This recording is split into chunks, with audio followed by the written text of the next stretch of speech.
My name is John Nelson. I'm 69 years old. I was born in San Diego, California. I was the first person in the family to go to university.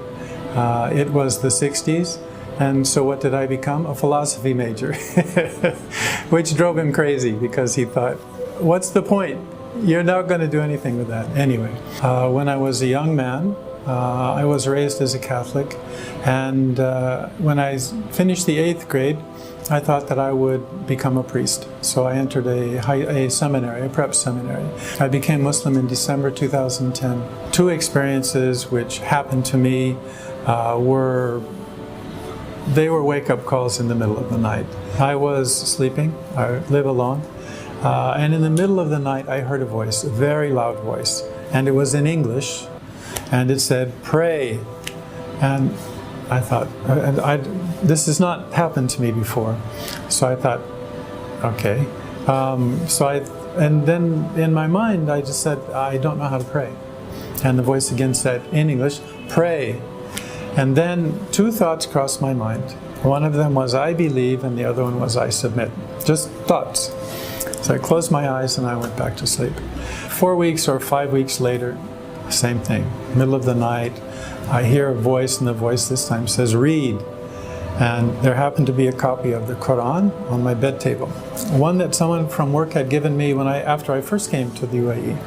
And I used to read it and look through it at night and kind of transition between being my work day and then going to sleep. That's all I used it for. And then after a while I stopped reading, and so I just set it there. But it was there, and so I turned the light on and I got the book and I began to read.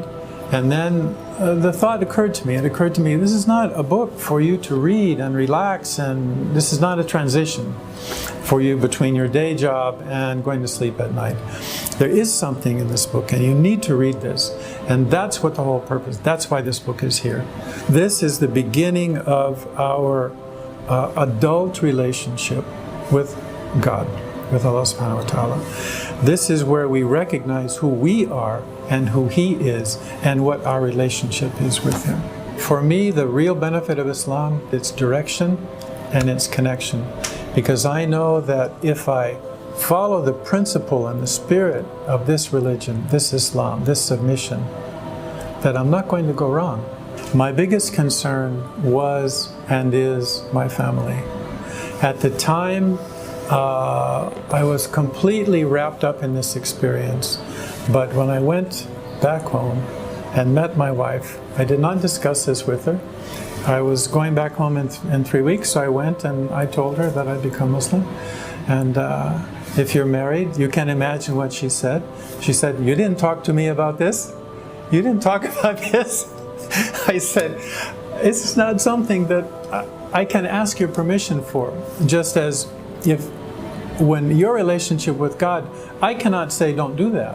What Islam has taught me that everything has its time.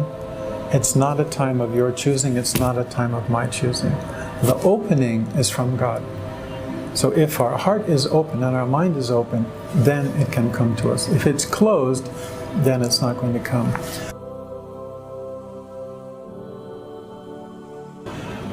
My recommendation, however old you are, is listen to that part of you, listen to that voice, and follow that voice, and trust in that voice. Because the person who's giving that voice the words that calling you is the God that created you. You have to find inside that connection. You make that connection with yourself and with the God that created you, and then you will be connected with everything around you, including your family.